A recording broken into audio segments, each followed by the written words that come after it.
இருட்ட கண்டா பயம் உண்டாவதே அது ஏன்? இப்படி ஒரு கேள்வியை ஒரு பெரியவர்கிட்ட கேட்டாங்க. அதுக்கு அவர் பதில் சொல்றார். மனிதனுடைய ஆதிகால வாழ்க்கையில தொற்றிக்கொண்ட பயம் இது இது வேரூன்றி இருக்குது, இன்னமும் போகல. 50,000 வருஷங்களுக்கு முன்னாடி மனுஷன் குகைகள்ல வாழ்ந்தான். பகல்ல பயம் இருக்காது, ராத்திரியில மிருகங்கள் தாக்கும், கொல்லும், நிம்மதியா தூங்க கூட முடியாது. அதனால இந்த மனுஷனுக்கு இரவுன்னா மரணம், பயம் அப்படின்னு பழகி போச்சு. மனிதர்களுடைய எல்லா மனசையும் சேர்த்து மொத்தமா ஒரு மனசு உண்டு. மனிதர்களுடைய நினைவு இந்த மொத்த மனசுல பதிஞ்சிருக்கு, பரவுது. இந்த மொத்த மனசுல இருட்டு பற்றிய பயம் பதிந்து நீடிக்குது அப்படிங்கிறார் அவர். இந்த காலத்துல இரவை பகலாக்கிறதுக்கு எவ்வளவோ விளக்குகள்லாம் வந்தாச்சு. ராத்திரியிலேயும் மிருகங்கள் தாக்குங்கிற நிலைமை இல்லை. பாதுகாப்பான வீடுகள், விலங்குகளும் விலகி போயிட்டு, விலங்குகள்லாம் விலகி போயிட்டு, வீடுகளும் பாதுகாப்பா இருக்குது. சரி, இருந்தாலும் அந்த பழங்கால பயம் இருட்டு பயம் இன்னமும் மனுஷனை விட்டு போகல. இன்னொரு விஷயம் என்னன்னா, இருட்டில இருந்து வெளிச்சத்துக்கு வராத மனிதர்கள் இன்னைக்கு அதிகம். ஒரு ஆளு ஆத்துக்கு மீன் பிடிக்கிறதுக்காக போனான், இன்னும் விடியல. அதுக்குள்ள வலையை எடுத்துட்டு கிளம்பி போயிட்டான். வெளிச்சம் வர்றதுக்கு முன்னாடியே போய் சேர்ந்துட்டான். விடிகிற வரைக்கும் என்ன பண்றது? சும்மா கரையிலேயே உட்காந்து காலாட்டிட்டு இருக்கிறான். காலில் ஏதோ ஒரு சின்ன மூட்டை தட்டுப்பட்டுது. இருட்டில் அது என்னன்னு சரியா தெரியல. மூட்டைக்குள்ள சின்ன சின்ன கல்லா நிறைஞ்சி இருக்குது. சும்மா பொழுது போகணுமேங்கிறதுக்காக இவன் அந்த மூட்டைக்குள்ள இருந்து ஒவ்வொரு கல்லா எடுத்து ஆத்துல வீசிக்கிட்டு இருக்கிறான். விடிகிற வரைக்கும் வேற வேலை இல்லைங்கிறதுனால எப்படி செஞ்சுக்கிட்டே உட்காந்துருக்கிறான். கிழக்க மெதுவா வெளிச்சம் தெரிய ஆரம்பிச்சது. பொழுது விடியறதுக்கான அறிகுறி. இதுக்குள்ள அந்த மூட்டையில இருந்த எல்லா கல்லையும் எடுத்து வீசி எறிஞ்சுட்டான். கடைசியா ஒரே ஒரு கல் மட்டும்தான் கையில பாக்கி இருந்தது. வெளிச்சம் வந்ததும் அந்த கல்லை பார்த்தான், அப்படியே திகைச்சு போயிட்டான். அடடா, இது வரைக்கும் தெரியாம தப்பு பண்ணிட்டோமே அப்படின்னு நினைச்சான். ஏன் தெரியுமா? அவன் கையில இருந்தது வெறும் கல் இல்ல, விலை வசந்த ரத்தன கல். அது இருட்டுல என்னன்னு புரியாததுனால மூட்டையில இருந்த எல்லா ரத்தன கல்லையும் ஆத்துல வீசி எறிஞ்சிருக்கிறான். இப்போ அவனுக்கு அழுகையே வந்துடும் போல இருந்தது. வாழ்க்கையை வசதி ஆக்கிக்கிறதுக்கான வாய்ப்பு அவனுக்கு இருந்தது. இருந்தாலும் இருட்டுல அதை இழந்துட்டான். அந்த வகையில அவனுக்கு கொஞ்சம் அதிர்ஷ்டம் இருந்திருக்குது. அதாவது ஏதோ ஒரு வகையில இருந்திருக்குது. அதனாலதான் அந்த கடைசி கல்ல எரியறதுக்குள்ள வெளிச்சம் வந்துட்டுது. பல பேருக்கு அந்த அளவு கூட அதிர்ஷ்டம் வர்றது இல்லை. எல்லாத்தையும் வீசினதுக்கு அப்புறம் தான் வெளிச்சம் வரும். என்னன்னு விவரம் தெரியாமலே எழுந்திரிச்சு வந்துருவாங்க. வாழ்க்கைங்கிறது ஒரு பெரிய புதையல். அதை புரிஞ்சிக்காம மனுஷன் அதை வீசி எரிஞ்சுக்கிட்டு இருக்கான் அப்படிங்கிறது தான் பெரியவங்க கருத்து. சில பேருக்கு புரிஞ்சுக்கிற நேரம் வரும், அதுக்குள்ள வாழ்நாள்லாம் ஓடி போயிருக்கும். அதுக்கப்புறம் என்ன பண்றது?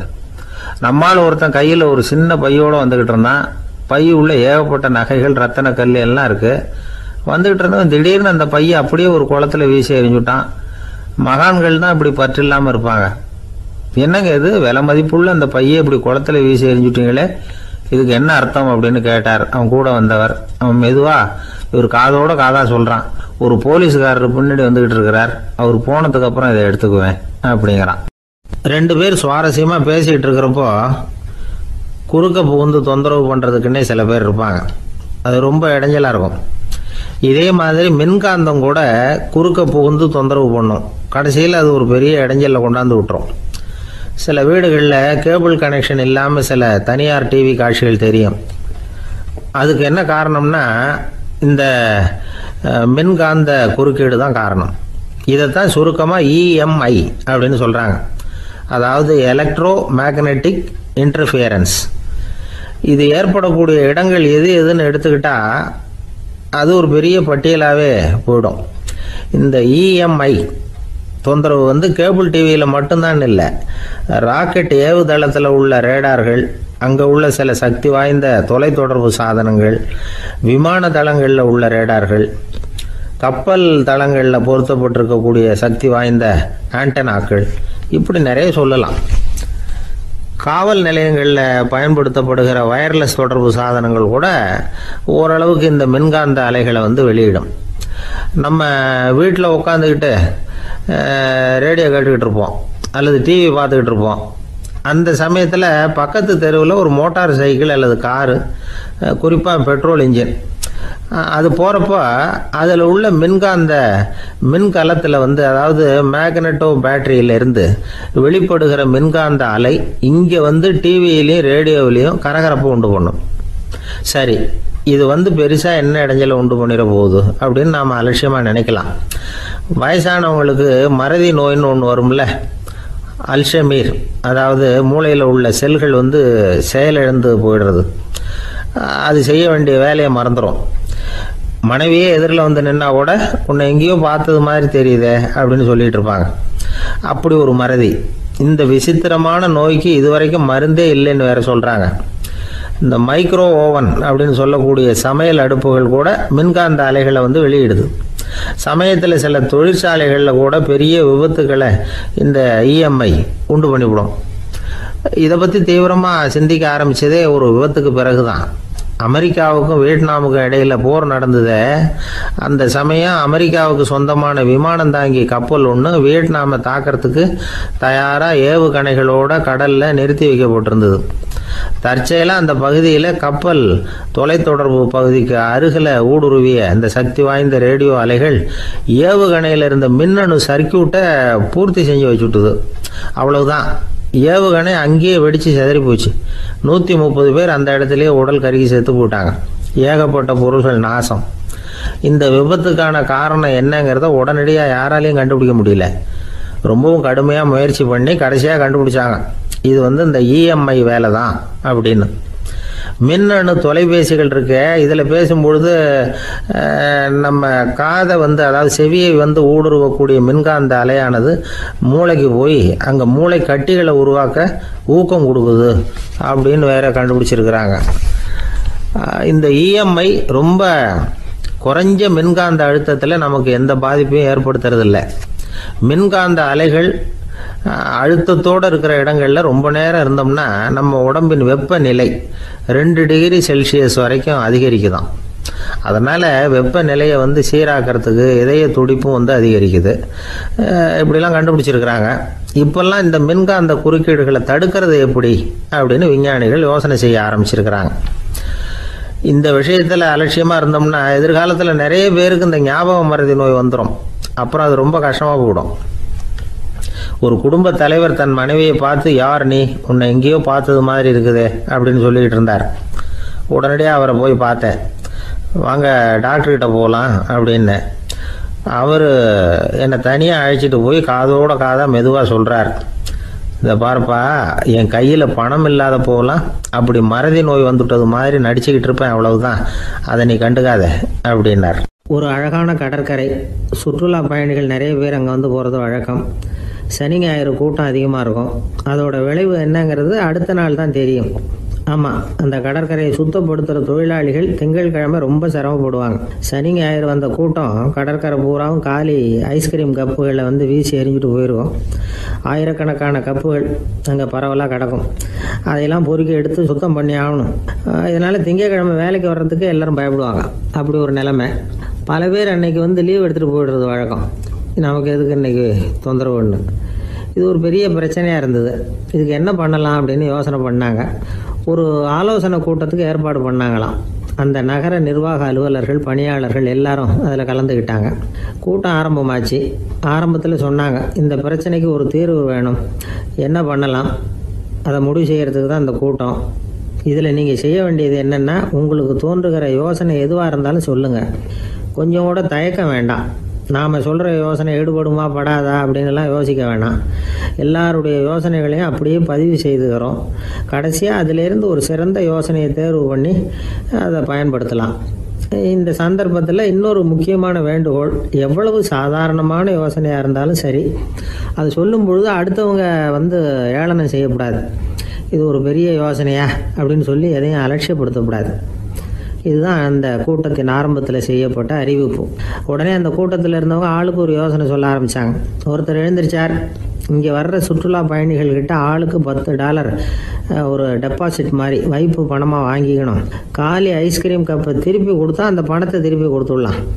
இப்படி ஒரு ஏற்பாடு பண்ணிக்கிட்டா கப்புகளை தேடி பொறுக்கிட்டு இருக்க வேண்டியதில்லை, எல்லாம் ஒரே இடத்துக்கு சேர்ந்துடும். அப்படியே நாம் தூக்கிட்டு போய் ஒரு இடத்துல கொட்டி விடலாம் அப்படின்னார். இன்னொருத்தர் எழுந்திரிச்சார், கப்பை கீழே போட்டால் $50 அபராதம் அப்படின்னு அங்கங்கே போர்டு எழுதி வச்சுடலாம். கப்புகளை போடுறதுக்கு அங்கங்கே பெரிய கூடைகளை வச்சுடலாம். நாம் சாவகாசமாக அந்த கூடைகளை சேகரம் பண்ணிக்கலாம் அப்படின்னாராம். இன்னொருத்தர் எழுந்திரிச்சு கொஞ்சம் கோபமாக பேசினார். கப்புகளை வந்து அவங்க வாயிலே திணிச்சுடணும். அதுகளை முன்னு சாப்பிட்டு பார்த்தா தான் தெரியும் அது எவ்வளவு கஷ்டங்கிறது அப்படின்னு ரொம்ப கடுமையாக பேசியிருக்காரு. இது வேடிக்கையாக தெரிஞ்சாலும் இந்த யோசனையும் பதிவு செஞ்சுக்கிட்டாங்களாம். இப்படி பல யோசனைகள் கடைசியாக எல்லாத்தையும் படித்து பார்த்துட்டு பரிசீலனை பண்ணாங்க. அப்புறம் தான் யோசனை வந்தது. இவர் வேடிக்கையாக சொன்னது கப்புகளை அவங்கவுங்க வாயிலே திணிச்சு சாப்பிட சொல்லணும், அதுதான் தண்டனைன்னார்ல. ஏன் அப்படி சாப்பிட்றது மாதிரியே கப்புகளை தயார் பண்ண என்ன அப்படின்னு சிந்திக்க ஆரம்பித்தாங்களாம்.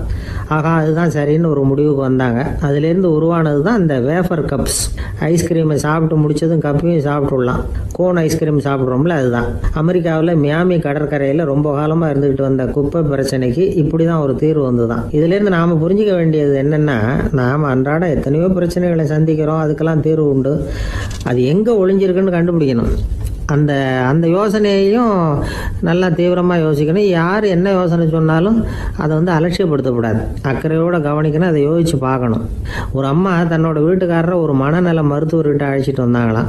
டாக்டர், இவருக்கு கோன் ஐஸ்கிரீம் பிடிக்கல, பேப்பர் கப்பில் இருக்கிற ஐஸ்கிரீம் தான் வேணும்னு அடம் பிடிக்கிறார் அப்படின்னாங்களாம். அது ஒன்றும் தப்பு இல்லையேன்னாராம் டாக்டர். இதுக்கு அந்த அம்மா சொன்னாங்களாம், இவர் கப்பு ஐஸ்கிரீம் வாங்குறதுல தப்பு இல்லை டாக்டர், பிரச்சனை அது இல்லை. அப்புறம் வேறு என்னென்னு கேட்டிருக்காரு. வாங்கினதும் ஐஸ்கிரீமை கீழே கொட்டிவிட்டு அந்த பேப்பர் கப்பை மட்டும் விரும்பி சாப்பிட்றார், அதனால தான் அவங்ககிட்ட அழைச்சிட்டு வந்தேன் அப்படின்னாங்களாம். ஒரு கணவன் மனைவி எப்போ பார்த்தாலும் அவங்க ரெண்டு பேருக்கும் இடையில சண்டை வந்துக்கிட்டே இருந்தது. இதில் என்ன ஆச்சரியங்கிறீங்களா? நான் அதுக்காக சொல்ல வரல, இது வேறு விஷயம். அதாவது சண்டை போடாமல் இருக்கிறதுக்கு வழி சொல்கிற தகவல் இது. நான் சொன்ன அந்த கணவன் மனைவி எப்படின்னா, கணவன் ஒரு வார்த்தை சொன்னால் மனைவி கிட்டேருந்து 2 வார்த்தை பதிலாக வரும். இதுக்கு கணவன்கிட்டேருந்து 4 வார்த்தை பதிலாக வரும். இப்படி வார்த்தைகள் பெருகி போய் கடைசியில் வம்பில் வந்து முடியும். அந்த அம்மா பொறுத்து பார்த்தாங்க, அவங்களால தாக்கு பிடிக்க முடியல. பக்கத்து வீட்லேயும் ஒரு கணவன் மனைவி இருந்தாங்க, அவங்களுக்குள்ள சண்டை வர்றதில்லை. அது எப்படி அவங்களால மட்டும் சண்டை போடாமல் இருக்க முடியுது அப்படின்னு இந்த அம்மாவுக்கு ஆச்சரியம். ஒரு நாள் நேராக பக்கத்து வீட்டு அம்மாக்கிட்டே போய், ஏம்மா, நீங்கள் எப்படி கணவனும் மனைவியும் சண்டை போட்டுக்காமல் இருக்கிறீங்க, அது எப்படி முடியுது உங்களால் அப்படின்னு கேட்டாங்க. அதுக்குன்னு ஒரு மருந்து இருக்குது, அதை சாப்பிட்டா சண்டை வராது அப்படின்னாங்க அவங்க. சரிங்க, அந்த மருந்தை அவர் சாப்பிட மாட்டேன்னு சொல்லிட்டா என்ன பண்ணுறது அப்படின்னு கேட்டிருக்கிறாங்க இவங்க. அந்த மருந்து அவருக்கு இல்லைம்மா, உனக்கு தான் அப்படின்னாங்களாம் அவங்க. அப்படியா, அப்படின்னா கொடுங்க, ரொம்ப நல்லதாக போச்சு. அதை எப்படி சாப்பிட்றதுங்கிற விவரத்தையும் சொல்லுங்கள், எங்கே அது கிடைக்குங்கிறதையும் சொல்லுங்கள், வாங்கிக்கிறேன் அப்படின்னு கேட்டாங்களாம் இவங்க. வேறு எங்கேயும் போய் வாங்க வேண்டாம், என்கிட்டே இருக்க அந்த மருந்து அதில் கொஞ்சம் தர்றேன், வாங்கி வச்சுக்க. உன் வீட்டுக்காரர் உன்னோட சண்டையை ஆரம்பிக்கிறப்போலாம் நீ இந்த மருந்தில் ஒரு அவுன்ஸ் வாயில் ஊற்றிக்கணும். அதை உடனே குடிச்சிடக்கூடாது, ஒரு 5 நிமிஷமாவது அது வாயில் இருக்கணும், அதுக்கப்புறம் குடிச்சுடலாம் அப்படின்னு சொல்லி ஒரு பாட்டில் மருந்தை இந்த அம்மாக்கிட்ட கொடுத்து அனுப்புனாங்களாம். மருந்தை எடுத்துக்கிட்டு இந்த அம்மா வீட்டுக்கு வந்திருக்கிறாங்க. வீடு பூட்டி இருந்ததுனால கணவன் வந்து வாசல்லையே காத்துக்கிட்டு இருக்கிறான். மனைவியை கண்டதும் சண்டை போட ஆரம்பிச்சிட்டான். வீட்டை பூட்டி விட்டு எங்கே போய் தொலைஞ்ச, எவ்வளோ நேரமாக ஒரு மனுஷன் வாசல்லையே காத்துட்டு கிடக்கிறது அப்படி இப்படின்னு கத்த ஆரம்பிச்சிட்டான். மனைவி இதுக்கு பதிலே சொல்லலை. அந்த அம்மா பேசாமல் வீட்டை திறந்தாங்க, சமையல் அறைக்குள்ளே போனாங்க, ஒரு அவுன்ஸ் மருந்தை வாயில் ஊற்றிக்கிட்டாங்க. அன்னைக்கு சண்டை வந்து மேற்கொண்டு வளரவே இல்லை, நின்றுட்டுது. மருந்து பரவாயில்லை. அதுக்கப்புறம் பல சந்தர்ப்பங்களில் சண்டை வரும் போல் இருக்கிற போலாம் இந்த மருந்து அதை நிறுத்தியிருக்கு. பிரமாதமான மருந்தாக இருக்குது இதை கொஞ்சம் அதிகமாகவே வாங்கி வீட்டில் வச்சுக்க வேண்டியது தான் அப்படின்னு முடிவு பண்ணிட்டு இந்த அம்மா மறுபடியும் பக்கத்து வீட்டு அம்மாக்கிட்ட போனாங்க. எவ்வளவு விலையானாலும் சரி, நான் காசு கொடுத்து வாங்கி வச்சுக்கிறேன், எந்த கடையில் இருக்குது இந்த மருந்து சொல்லுங்க அப்படின்னு கேட்டாங்க. இந்த மருந்துக்கு விலையே கிடையாதுங்க, இலவசமாகவே கிடைக்கும்னாங்களாம் அவங்க. அது எப்படி விலையில்லாமல் இதை விற்க முடியுது அப்படின்னு கேட்டாங்களாம் இவங்க. அது மருந்தாக இருந்தால் தானே விலை வைக்கிறதுக்கு, அது வெறும் தண்ணி தானே அப்படின்னாங்களாம். வெறும் தண்ணியாக சண்டையை நிறுத்துது அப்படின்ட்டு இருக்காங்க இவங்க. அது சண்டையை நிறுத்தலை, உன்னோட மௌனம் தான் சண்டையை நிறுத்துது. நீ வாயில் தண்ணியை வச்சுக்கிறதுனால எதிர்த்து பேசுறதில்ல, அதனால் உன்னுடைய கணவர் கோபம் வந்து சாந்தமாயிடுது அப்படின்னாங்களாம் அவங்க. இந்த கதையிலேருந்து சண்டையை நிறுத்துகிற மருந்து எதுன்னு தெரிஞ்சுக்கிட்டோம் இல்லையா. ஒருத்தர் என்ன பண்ணார், பாட்டிலில் வந்து தண்ணியை ஊற்றி வச்சுக்கிட்டு அவர்கிட்ட வர்றவங்களுக்கெல்லாம் இதை சிபாரிசு பண்ணலாம்னு நினச்சிக்கிட்டு உட்காந்துருந்தார். ஒரு அம்மா வந்தாங்க, இதை கேட்டுவிட்டு இதையே ஒரு மருந்து மாதிரி கொடுக்கலாம்ங்கிறது அவர் முடிவு. அதனால் பாட்டிலில் தண்ணி அடைச்சி வச்சுக்கிட்டு அதில் கலருக்காக என்னத்தையோ ஒரு ஜீரகம் அது மாதிரி எதையாவது கலந்து வச்சுக்கிட்டு ஒரு மருந்து மாதிரி ஒரு பாவனையில் வச்சுக்கிட்டு உட்காந்துருக்காரு. யாராவது வீட்டில் சண்டைன்னா என்கிட்ட வாங்க மருந்து தரேன்னு. ஒரு அம்மா வந்தாங்க, எனக்கும் என் வீட்டுக்காரருக்கும் அடிக்கடி சண்டை வருதுங்க அப்படின்ட்டு இருக்காங்க. கவலைப்படாதம்மா, நான் ஒரு மருந்து தரேன்னு சொல்லி வீட்டுக்குள்ளே போய் ஒரு பாட்டில் எடுத்து வந்து கொடுத்தார். பாட்டிலில் இருக்கிறது என்னங்கிறத சொல்லிவிட்டு அது பேரில் மரியாதை வராது இல்லையா, அதனால் சொல்லலை. அந்த அம்மா வாங்கிட்டு போனாங்க. 4 நாள் கழித்து திரும்பி வந்தாங்க. என்னம்மா வீட்டில் சண்டை நின்று போச்சான்னு கேட்டிருக்காரு இவர். அங்கே நின்று போச்சுங்க, இப்போ உங்ககிட்ட ஆரம்பமாக போகுதுன்னாங்களாம். என்னம்மா அப்படின்ட்டுருக்காரு இவர் பயந்து போய். பின்ன என்னங்க, நீங்கள் என்ன மருந்து கொடுத்துருக்குறீங்க என்னங்க அப்படின்னாங்களாம் கோவமாக. அது வெறும் தண்ணி தானே அப்படின்ட்டுருக்காரு இவர். தண்ணியா இது, நல்லா பாருங்கள் அப்படின்னு அந்த பாட்டில் நீட்டினாங்களாம். இவர் வாங்கி பார்த்துருக்காரு. அப்புறம் தான் விஷயம் புரியுது அவருக்கு. இவர் கை தவறுதலாக அவங்க வீட்டில் இருந்த மண்ணெண்ணெய் பாட்டில் எடுத்து அவர்கிட்ட கொடுத்துருக்குறாங்க. அப்புறம் என்ன ஆகும், சண்டை வராமல். நமக்கு முன்னாடி நமக்கு வேண்டிய ஒருத்தர் ஒரு கிளாஸில் நமக்கு பழச்சாறு கொண்டாந்து வைக்கிறாருன்னு வச்சுக்கோங்க. உடனே நாம் என்ன பண்ணுவோம், எடுத்து கிடுகிடுன்னு சாப்பிட்ருவோம் அடுத்தவங்க யாரும் வர்றதுக்குள்ள. அதை விட்டுட்டு அதை கொண்டாந்து வச்சவர்கிட்டயே அதோட விலை என்ன அப்படி இப்படின்னு நான் கேட்டுக்கிட்டு இருப்போம். நாம் கேட்க மாட்டோம். ஆனால் காந்திஜி அப்படி கேட்டாராம். எப்போ தெரியுமா, 1935. அந்த வருஷம் மே மாதத்தில் ஒரு நாள் காந்திஜி டெல்லியில் இருக்கிறார். அப்போ அவருக்கு 2 டம்ளர் மாம்பழச்சாறு கொண்டாந்து கொடுக்குறாங்க. அதை வாங்குறார். இதோட விலை என்ன அப்படின்னு கேட்டார் காந்திஜி. யாருக்கிட்ட கேட்டாருன்னா மனுபென் காந்திகிட்ட கேட்குறார். அவங்க தான் கொண்டாந்து கொடுக்குறாங்க. காந்திஜிக்கு உதவி செய்கிறதுக்காக அவர் கூடவே இருந்தவங்க அவங்ககிட்ட தான் கேட்குறாரு. காந்திஜி சும்மா வேடிக்கைக்காக இப்படி கேட்குறாருன்னு நினச்சிட்டாங்க அந்த அம்மா. அதுவும் இல்லாமல் அதோட விலையை கேட்டால் காந்திஜி நிச்சயமாக அதை சாப்பிட மாட்டார் அப்படிங்கிற பயம் வேறு. அதனால் அந்த அம்மா பதில் எதுவும் சொல்லாமல் கம்முன்னு இருந்துட்டாங்க. கொஞ்ச நேரம் ஆச்சு. அந்த பழச்சாறு வச்ச இடத்துல அப்படியே இருக்குது, வச்சபடியே இருக்குது. காந்திஜி அதை சாப்பிடவே இல்லை. மனுபென் காந்தி பார்த்தாங்க. மெதுவாக காந்திஜிக்கிட்ட போய் அதை சாப்பிடுங்களேன் அப்படின்னாங்க. பழச்சாறு விலை என்னன்னு கேட்டேன், அதுக்கு பதில் இல்லை. அது முதல் தப்பு. பதிலை எதிர்பார்த்திருந்தும் அதை பற்றி விசாரிக்கலை, அது 2வது தப்பு. இப்படி 2 தப்புகளை பண்ணிவிட்டு என்கிட்ட வந்து இதை சாப்பிடுங்கன்னு சொன்னால் அது எப்படி அப்படின்னு கேட்டாராம் காந்திஜி. மனுபென் காந்தி என்ன சொல்கிறதுன்னு தெரியாமல் திகைச்சு போய் நின்றுக்கிட்டு இருந்தாங்க. காந்திஜி தொடர்ந்து சொன்னாராம், இப்போ என் முன்னாடி வச்சிருக்கிற இந்த பழச்சாறு விலை சுமாராக ஒரு ₹1/2 இருக்கும். அது அந்த காலத்து மதிப்பு. இந்த பழச்சாறு இல்லாமல் கூட என்னால் இருக்க முடியும். ஆனால் அவசியமான பொருள்களை வாங்கிறதுக்கு கூட சக்தி இல்லாத மக்கள் இந்த நாட்டில் நிறைய பேர் இருக்கிறாங்க. அப்படி இருக்கிறப்போ எனக்கு என்னத்துக்கு இந்த விலை உயர்ந்த பானம்? இதை இப்போ நான் சாப்பிட்டா என் உடம்பு வேணும்னா ஆரோக்கியமாகலாம், ஆனால் என் மனசு அமைதி அடையாது. எனக்கு என்னுடைய உடல் ஆரோக்கியத்தை விட மன ஆரோக்கியம்தான் முக்கியம். அதனால் இதை நான் சாப்பிட மாட்டேன், எடுத்துகிட்டு போயிடு அப்படின்னாராம். அந்த சமயத்தில் ஒரு அகதி பொண்ணு 2 குழந்தைகளோட காந்திஜியை பார்க்குறதுக்காக வந்தது. வணக்கம் சொல்லிச்சு. காந்திஜி உடனே தனக்கு முன்னாடி இருந்த பழச்சாற்றை எடுத்து அந்த பொண்ணுக்கிட்டையும் குழந்தைகள்கிட்டையும் கொடுத்து சாப்பிட சொன்னார். அவங்க அதை வாங்கி ரொம்ப சந்தோஷத்தோடு சாப்பிட்டாங்களாம். அதை பார்த்த காந்திஜி முகத்தில் ஒரு புன்னகை, ஒரு பரவசம், ஒரு திருப்தி. அவர் மனசு நிறைஞ்சி இருந்தது. அப்போ அவர் சொன்னாராம், ஆண்டவன் எனக்கு எப்பவும் சரியான சமயத்தில் கை கொடுப்பாருங்கிறது அதுக்கு இதுதான் அத்தாட்சி. நான் ஒரு இக்கட்டான சூழ்நிலையில் இருக்கிறப்ப கூட கடவுளின் கருணையால் அந்த சூழ்நிலை என்னை பாதிக்கலை. என் கூட இவ்வளோ நாள் பழகியும் கூட இங்கே இருக்கிறவங்க எனக்கு அதிக விலையுள்ள பழரசத்தை கொடுத்தாங்க. ஆனால் சரியான நேரத்தில் அதை சாப்பிட வேண்டியவங்களை என்கிட்ட அனுப்பி வச்சு என்னை சந்தோஷப்படுத்தினார் கடவுள், அவருக்கு நன்றி அப்படின்னாராம் மகாத்மா காந்தி. உடல் ஆரோக்கியத்தை விட மன ஆரோக்கியம்தான் எனக்கு முக்கியம்னு சொன்னார் பாருங்க. அதை நாம் எல்லாரும் மனப்பூர்வமாக இன்றைக்கி சிந்திச்சு பார்க்கணும். இந்த காலத்தில் எல்லாரும் அப்படியா நினைக்கிறாங்க?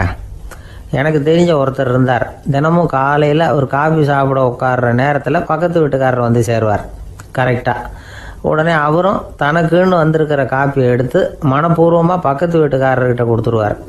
அதுக்கப்புறம் அவருக்காக வேறு காப்பி போட்டு கொண்டாந்து கொடுத்தாலும் வேண்டான்னு சொல்லிடுவார். ஆண்டவனாக பார்த்து சரியான நேரத்தில் அவரை எங்கள் வீட்டுக்கு தினமும் அனுப்பி வைக்கிறார் அப்படிம்பார். ஏன் அப்படி சொல்கிறீங்க அப்படின்னு கேட்டோம் ஒரு நாள். அதுக்கு அவர் சொல்கிறார், எனக்கு என்னோட உடல் ஆரோக்கியம்தான் முக்கியம். இதை கடவுள் புரிஞ்சுக்கிட்டு எங்கள் வீட்டு காப்பியை சாப்பிட்றதுக்கு தினமும் அடுத்த வீட்டுக்காரனை அனுப்பி வைக்கிறார் அப்படின்னார் அவர். தானத்துல சிறந்தது எது அப்படின்னு ஒரு கேள்வியை கேட்டு, தானத்துல சிறந்தது நிதானம் அப்படின்னு அதுக்கு ஒரு பதிலும் சொல்றவங்க உண்டு. நிதானம் ரொம்ப அவசியம். அதுவும் இன்றைய உலகத்துக்கு ரொம்ப அவசியம். இன்னைக்கு உலகம் ரொம்ப பரபரப்பாக போய்கிட்டு இருக்குது. பொறுமையாக இருக்கணும்னு நினைக்கிறவங்களால கூட அப்படி இருக்க முடியறதில்ல. பொறுமையை சோதிக்கிறது மாதிரி பல சம்பவங்கள், அதையெல்லாம் சந்திச்சே தீர வேண்டியிருக்குது. எங்கே போனாலும் க்யூவில் நிற்க வேண்டியிருக்குது. எங்கே போனாலும் காத்துக்கிட்டு இருக்க வேண்டியிருக்கு. ஆஃபீஸ்லேயோ வீட்லேயோ கூட நீங்கள் நிதானமாக பொறுமையாக நடந்துக்க தெரியலன்னா உங்களுக்கு சிடுமூஞ்சி, முசுடு இப்படிலாம் பேர் வச்சுருவாங்க. அது உங்களுக்கு தேவையா? சரி, வாழ்க்கையில் பொறுமைசாலின்னு பேர் வாங்கிறதுக்கு என்ன வழி? முதல் பாயிண்ட், நீங்கள் நினைக்கிறது, எதிர்பார்க்கறது, செய்யறது எல்லாமே 100% கரெக்டாக நடக்கணும்னு ஆசைப்படக்கூடாது. எதுவாக இருந்தாலும் அதில் ஓரளவுக்கு தவறு நடக்கலாம் அப்படிங்கிறத எதிர்பார்த்தே இருக்கணும். ஓரளவுக்கு அதை அனுமதிக்கணும். ஒரு நண்பரை 6 மணிக்கு ஒரு இடத்துக்கு வர சொல்லியிருக்கிறீங்க. 6 மணிக்கு அவர் வரல, உடனே பொறுமை இழந்து நடந்துக்கக்கூடாது. ஒரு 10 நிமிஷம் டிலே ஆகலாம். ஒரு வர்ற வழியில் பஸ்ஸு கூட ஏதாவது டிராஃபிக்கில் மாட்டியிருக்கலாம். அதெல்லாம் எதிர்பார்த்தே கொஞ்சம் காத்திருக்கிறதுல ஒன்றும் தப்பு இல்லை. சில சமயம் டிலே ஆகிறது கூட நல்லதாக முடியும். ஒரு பஸ்ஸை தவற விட்டுட்டு, ஐயோ கொஞ்சம் ஒரு 2 நிமிஷம் முன்னாடி வந்திருந்தா பிடிச்சிருக்கலாமே அப்படின்னு தவிச்சிக்கிட்டு இருப்பாங்க சில பேர். அடுத்தபடியாக வர்ற பஸ்ஸு நேரடியாக நீங்கள் போக வேண்டிய இடத்துக்கே கொண்டு போய் விடுற பஸ்ஸாக கூட இருக்கலாம். அது உங்களுக்கு முன்னாடி தெரியாதுல்ல. சில நெருக்கடியான சூழ்நிலைகளை தமாஷா எடுத்துக்கிறதுக்கு பழகிக்கணும். சில இடங்களுக்கு போகிறப்ப காத்திருக்கிறதுக்கு நம்ம மனசை தயார்படுத்திக்கிட்டே போகணும். ஒரு ரயிலுக்கோ பஸ்ஸுக்கோ அல்லது விமானத்துக்கோ கப்பல் பிரயாணத்துக்கோ போகிறப்போ அங்கே போய் நீங்கள் மணிக்கணக்கில் கூட காத்துக்கிட்டு தான் இருக்கணும். புறப்படுற நேரம் கூட மாறலாம். நீங்கள் போய் சேர்ந்ததும் அது உடனே புறப்படணும்னு கட்டாயமாக என்ன? அது மாதிரி சமயத்தில் படிக்கிறதுக்குன்னு சில சுவாரஸ்யமான புத்தகங்களையும் கையில் எடுத்துக்கலாம். உங்களை சுற்றி எவ்வளவோ சுவாரஸ்யமான சம்பவங்கள் நடந்துக்கிட்டு இருக்குதுல்ல, அதையெல்லாம் வேடிக்கை பாருங்கள். எதுக்காக காத்துக்கிட்டு இருக்கிறோமோ அந்த காரியத்தில் உண்மையாகவே நமக்கு ஒரு அக்கறை இருந்தால் நமக்கு போர் அடிக்காது. சில கோயில்களில் பார்த்துருப்பீங்க, தரிசனத்துக்காக பக்தர்கள் நாள் கணக்கில் காத்துக்கிட்டு இருப்பாங்க. அவங்களெலாம் அழுத்துக்கிறது இல்லை. ஆண்டவனை தரிசிக்கணுங்கிற உண்மையான அக்கறை இருக்கிறதுனால அவங்களுக்கு போர் அடிக்கிறது இல்லை. ஆனால் சில சினிமா தியேட்டரில் கூட பார்க்கலாமே, சினிமா கியூ கூட அப்படி தான். சாயந்தரம் 6 மணி ஆட்டத்துக்கு காலம்பரம் 6 மணிக்கே போய் கூட காத்துக்கிட்டு இருப்பாங்க. அவங்களுக்கெல்லாம் போர் அடிக்காது, படம் பார்க்குற ஆர்வம். இன்னொரு முக்கியமான விஷயத்தை நாம் பழக்கப்படுத்திக்கணும். லிவ் ஃபார் தி மூமெண்ட் அப்படிங்கிறாங்க நிபுணர்கள். ரொம்ப பேர் எப்படின்னா அடுத்தபடியாக நடக்க போகிற விஷயத்திலேயே கவனமாக இருப்பாங்க. அந்த நினைப்புலேயே இந்த நிமிஷத்தை பொறுமை இல்லாமல் கழிப்பாங்க. ஒருத்தர் இருக்கார், அவர் எப்படின்னா ஆஃபீஸ் முடியறதுக்குள்ளேயே சார் 5 மணிக்கெல்லாம் ரெடியாக இருங்க, நாம் அந்த ஹோட்டலில் போய் டிஃபன் சாப்பிட்ணும் அப்படின்னு 4 மணிலேருந்து சொல்லிகிட்டு இருப்பார். 4:55 பரபரப்பாக ஓடி வருவார். 2 பேரும் புறப்படுவோம், ஹோட்டலுக்கு போவோம், சாப்பிட்டுக்கிட்டு இருப்போம். அப்படி சாப்பிட்டுட்டு இருக்கிறப்ப சார் சாப்பிட்டு முடித்ததும் நேராக ஒரு ஜவுளி கடைக்கு போகிறோம் அப்படிம்பார். பரபரக்க சாப்பிட்டு முடிப்பார், புறப்படுவார். ஜவுளி கடையில் அவசரமாக சீக்கிரம் பில் போடுங்க சார், சினிமாவுக்கு நேரம் ஆகிடும்பார். சினிமா தியேட்டரில் உட்காந்து அடுத்தபடியாக எங்கே டின்னர் சாப்பிட்றதுன்னு யோசனை பண்ணிகிட்டு இருப்பார். ராத்திரி படுக்கையில் விழுந்ததுக்கு அப்புறமும் நாளைக்கு காலையில் எழுந்திரிச்சதும் அதை பண்ணணும் இதை பண்ணணும்னு திட்டம் போட்டுக்கிட்டே இருப்பார். அதாவது எப்பவும் அடுத்த நிமிஷம், அடுத்த நாள், அடுத்த வாரம், அடுத்த வருஷம், இதுதான் அவங்க சிந்தனை. இந்த நிமிஷம் என்ஜாய்மெண்ட்டை அவங்க இழந்துடுறாங்களாம். அதனால தான் வாழ்நாள் பூரா பொறுமையின்மை, அவஸ்தை, அல்லல். அதனால் நாம் எல்லாரும் வாழ்க்கையில் நிதானமாக இருக்கிறதுக்கு கற்றுக்கணுமா. அதுக்காக இந்த நிதானத்துக்கு வேறு விதமான அர்த்தம் பண்ணிக்கக்கூடாது. ஒருத்தர் அப்படித்தான் ஒரு தடவை அவருடைய குதிரை காணாமல் போயிட்டு தான். அதுக்காக அவர் கவலைப்படல, நிம்மதியாக இருந்தார், சந்தோஷமாக இருந்தார். என்ன சார் இது, உங்கள் குதிரை திருட்டு போயிட்டுதுங்கிறீங்க, நீங்கள் கவலைப்படாமல் இருக்கிறீங்களே அப்படின்னு கேட்டாங்களாம். அதுக்கு அவர் சொல்லியிருக்கார், நல்ல வேலை சார், கட்டியிருந்த குதிரை காணாமல் போயிருக்குது. நான் அது மேலே உட்காந்துருக்கிற சமயம் அது காணாமல் போயிருந்ததுன்னா, திருட்டு போயிருந்ததுன்னா நானும் சேர்ந்துல காணாமல் போயிருப்பேன் அப்படின்னாராம். எவ்வளவு நிதானமான ஆள் பாருங்க. ஒரு நாள் காலை நேரம் ஒரு குரு படுக்கையை விட்டு எழுந்திருக்கிறார். உடனே சீடர்களை பார்த்து எல்லாரும் இப்படி வாங்கங்கிறார். எல்லாரும் வர்றாங்க வேகமாக. என்னங்க வேணும் உங்களுக்கு அப்படிங்கிற மாதிரி எல்லாரும் குருவை பார்த்தாங்க பயபக்தியோட. குரு அந்த சீடர்களை பார்த்து, இதை பாருங்க, இப்போ நான் ஒரு சிக்கலான விவகாரத்தில் மாட்டிக்கிட்டு இருக்கிறேன். அதை நீங்கள் தீர்த்து வச்சா நல்லதுன்னார். சீடர்களுக்கு ஒன்றும் புரியல. என்ன இது இவர் இப்படி சொல்கிறாரு, நமக்குள்ள எல்லா விவகாரங்களையும் தீர்த்து வைக்கிறவர் நம்ம குருநாதர், அவருடைய விவகாரத்தை நாம் தீர்த்து வைக்கிறதா, ஆச்சரியமாக இருக்குதே, குருநாதருக்கே சிக்கலா அப்படின்னு யோசனை பண்ண ஆரம்பித்தாங்க. இருந்தாலும் ரொம்ப பணிவாக கேட்டாங்க, சுவாமி உங்களுக்கே சிக்கலா, இந்த உலகத்து சிக்கல்களுக்கும் சிரமங்களுக்கும் அப்பாற்பட்டவர் அல்லவா தாங்கள், அப்படிப்பட்ட உங்களுக்கு சிக்கல்னா அது எப்படி அப்படின்னாங்க. எனக்கு ஏற்பட்டிருக்கிற சிக்கல் அவ்வளவு பெருசு, ரொம்ப பெரிய விவகாரம் அது அப்படின்னார் குரு. கொஞ்சம் விவரமாக சொல்லுங்க அப்படின்னாங்க இவங்க. இப்போ அந்த குரு விவரத்தை சொன்னார். அதாவது நேற்று ராத்திரி நான் ஒரு கனவு கண்டேன்.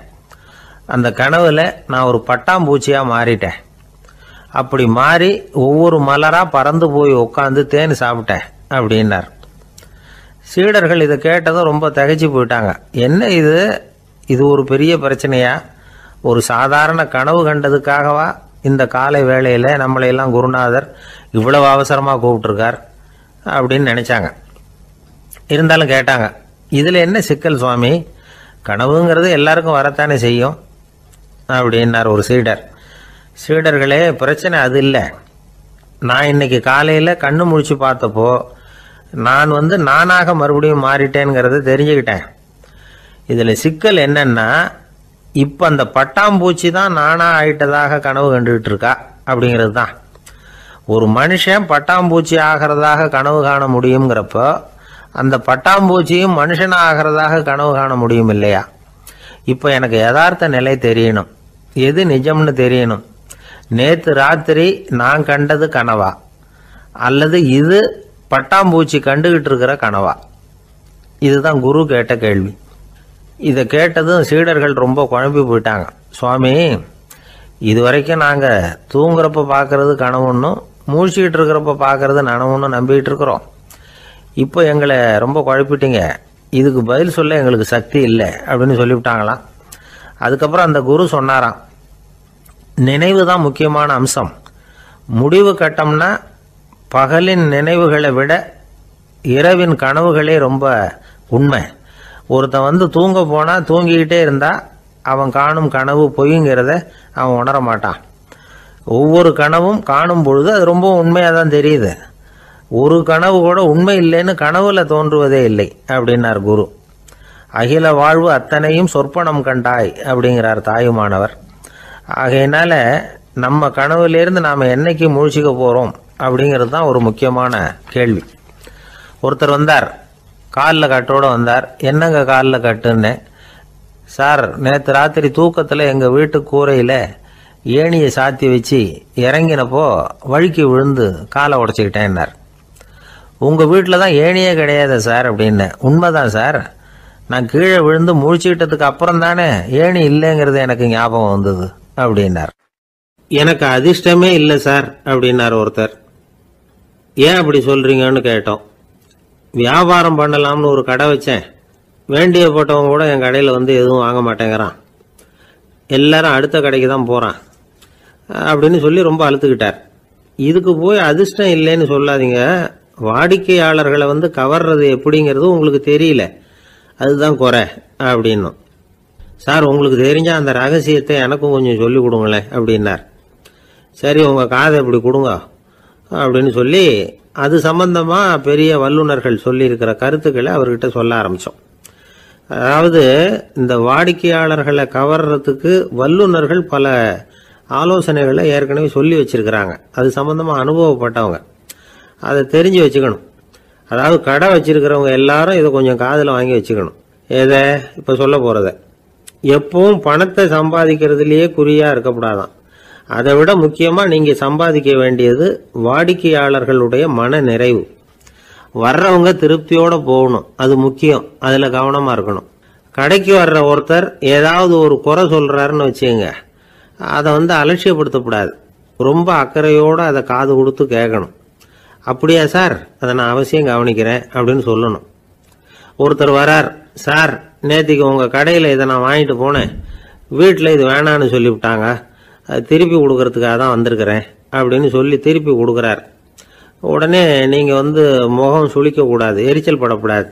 வழக்கம் போல நிதானமாக முகமலர்ச்சியோடு அதை திருப்பி வாங்கிக்கணும். இவ்வளவு ரூபாய்க்கு சாமான் வாங்கினா இந்த ஸ்பூன் அன்பளிப்பு, இப்படி ஏதாவது கொடுக்கலாம். பண்டிகை காலங்கள்லேயும் பொருள்கள் வாங்குறவங்களுக்கு இப்படி ஏதாவது பொருத்தமாக ஒரு அன்பளிப்பு கொடுக்கலாம். நீங்கள் கொடுக்கறது ஒரு சர்வசாதாரணமான பொருளாக இருந்தால் கூட அது வாங்குற ஒரு மனசில் ஒரு மகிழ்ச்சியை ஏற்படுத்தும். எதுவும் உங்களால் கொடுக்க முடியலன்னா உங்கள் முகம் நிறைஞ்ச சிரிப்பையாவது கொடுங்க, அது போதும். உங்கள் கடையில் இல்லாத ஒரு பொருளை வாடிக்கையாளர் வந்து கேட்குறார், உடனே இல்லைன்னு முகத்தில் அடித்தது மாதிரி சொல்லிடக்கூடாது. கொஞ்சம் உட்காருங்க சார் அப்படின்னு சொல்லி உங்கள் பணியாளர் யாரையாவது அனுப்பி வெளியிலேருந்து வாங்கிட்டு வர சொல்லி அவர்கிட்ட கொடுக்கலாம். சில பேர் உங்கள் கடைக்கு வரும்பொழுது அவங்க வீட்டு குழந்தைகளையும் கூப்பிட்டுக்கிட்டு வர்றாங்கன்னு வைங்க. நீங்கள் என்ன செய்யணும்னா அந்த குழந்தைகளை முதல்ல கவனிக்கணும். அது கன்னத்தை கிள்ளணும், அதுகிட்ட விளையாடணும், அதுக்கு ஏதாவது மிட்டாய் பிஸ்கட் எதையாவது கொடுத்து அது கவனத்தை கவரணும். அதுக்கப்புறம் பெரியவங்களை கவனிக்கலாம். உங்கள் கடையில் வேலை செய்கிற பணியாளர்கள் சுத்தமாக இருக்கணும். சிரிச்ச முகம், சுறுசுறுப்பு, இது ரெண்டும் அவங்களுக்கு தேவை. அழுது வடிஞ்சிக்கிட்டு இருக்கக்கூடாது.